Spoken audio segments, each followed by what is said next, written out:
વાવ-થરાદ પંથકમાં સ્થાનિક સ્વરાજ્યની ચૂંટણીના રણસિંગા ફૂંકાતા જ રાજકીય માહોલ ગરમાયો છે, જેમાં દિયોદરના મકડાળા ગામે કોંગ્રેસ અને ભાજપ વચ્ચે આક્ષેપ પ્રત્યાક્ષેપના જંગે જોર પકડ્યું છે।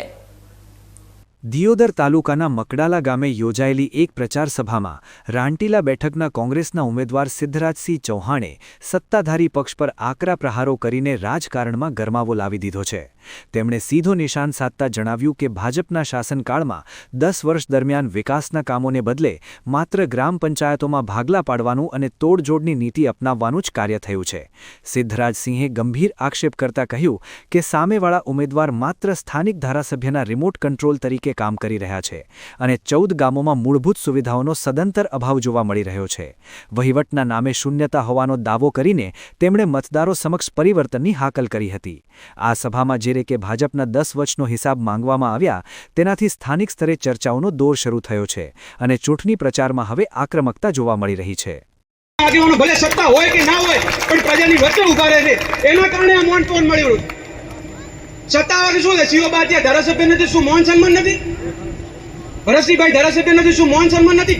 આખા ગુજરાતની અંદર તમે અહીંયા મૌન સન્માન થાય, કારણ કે કોંગ્રેસના આગેવાનો જમીન સાથે જોડાયેલા છે। એને ખબર છે કે આ ધરાતલ ઉપર સુખ દુઃખની અંદર કોણ કોમ આવવાનું, ખાલી વોટ લઈને રહેતો રહેવાનું, પછી કદી દેખાવાનું નહીં। 5-5 વર્ષ તાલુકા પંચાયતના 2 વખત પંચાયતના પ્રમુખ રહેલા છે હોમેવાળા ઉમેદવાર, તો જેટલો કામ કર્યા છે આપણા ગામમાં તાલુકા પંચાયતની અંદર, જેટલો કામ આપણે આલ્યા પ્રમુખ તરીકે એ તમે કહો મકડાલાની અંદર કે 14 ગામની અંદર હું ફરી ફરીને કહું છું, તાલુકા પંચાયતના પ્રમુખે જેટલો કામ આલ્યા તમને 10 વખત, જો 10 વર્ષ સુધી તાલુકા પંચાયતનો વહીવટ તમારા હાથની અંદર હોય અને તમે એ વહીવટ ના કરી શકતા હો, ઉપરથી ભાગલા પાડવાનું કામ કર્યું, ગ્રામ પંચાયતોને જુદી કરવાનું કામ કર્યું, જ્યાં ગ્રામ પંચાયતના લોકો કહેતા હોય એનાથી વિરુદ્ધ માત્ર ને માત્ર સ્થાનિક ધારાસભ્યના રિમોટ કંટ્રોલ તરીકે કામ કરવાનું કાર્ય એ હમેવાળા ઉમેદવારે કર્યું છે। ત્યારે હું આપ સૌને ખાતરી આપું છું કે આ વખતે જિલ્લા પંચાયતની અંદર કોંગ્રેસ પાર્ટીના ઉમેદવારોને અને સમગ્ર વાવ-થરાદની અંદર કોંગ્રેસ પાર્ટીના ઉમેદવારોને જીતાડીને મેળવો।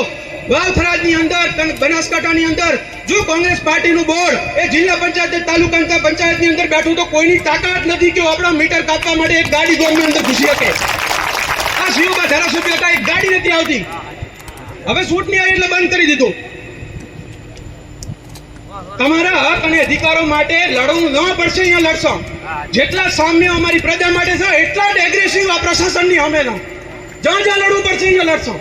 સામે પક્ષે ભાજપના ઉમેદવાર અને પૂર્વ તાલુકા પંચાયત પ્રમુખ ઉત્તમસિંહ વાઘેલાએ પણ કોંગ્રેસના આક્ષેપો સામે મૌન તોડ્યું છે અને પલટવાર કરતા વિકાસના આંકડા રજૂ કર્યા છે।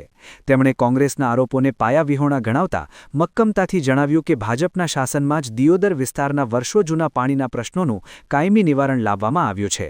અંતરિયાળ ગામડાઓને જોડતા પાક્કા ડામર રોડ અને માળખાગત સુવિધાઓના નિર્માણથી છેવાડાના માનવી સુધી વિકાસ પહોંચ્યો હોવાનો દાવો તેમણે કર્યો છે।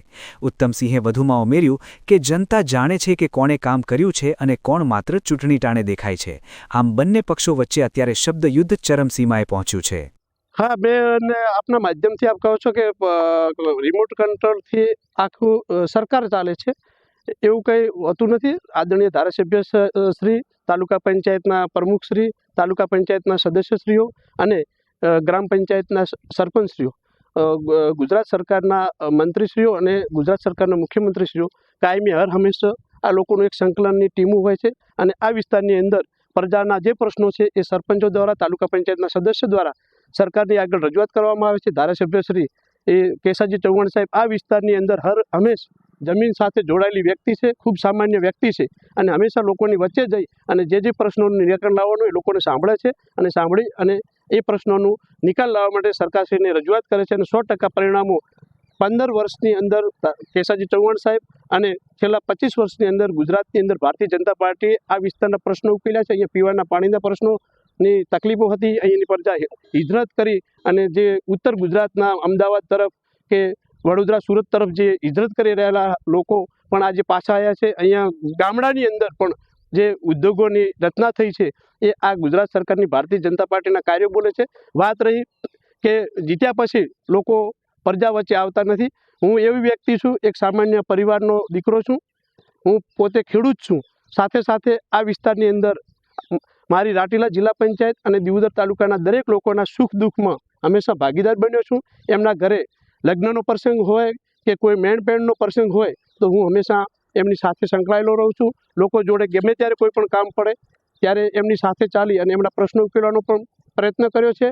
અને તમે જે નામથી જેના કોઈના નામથી તમે વાત કરો છો તો હું કોઈને વ્યક્તિગત કોઈની જોડે આક્ષેપ કરવા માંગતો નથી, પરંતુ એવું કહે છે કે જીતી અને જતા રહે છે.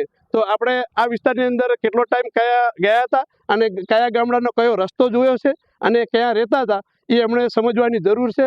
પણ યુવાન છે, કદાચ આંદોલનકારી નેતાઓ હોય, કાયમી કોંગ્રેસે લેવા દેવા વગર જૂઠા આંદોલનો કર્યા છે અને જૂઠું કાર્ય સાચી રીતે ભારત માતાની જય બોલી હોત તો બરાબર સારું હતું, પરંતુ ખોટા મોટા અવાજે રાડું પાડવી, ચીસું પાડવી અને લોકોને ઉશ્કેરવા, બરાબર તાળીઓ વાગે એનાથી ખૂબ ખુશ થઈ જવું એ વસ્તુ ખોટી છે. લોકોનું કામ કરી લોકો ખૂબ તમારા કામથી સુખી થાય અને એની આત્માનું તમને જ્યારે પુણ્ય મળે ત્યારે જ આપણે આત્મા કે આપણે રાજી થતા હોઈએ છીએ, આપણે ખુશ થતા હોઈએ છીએ.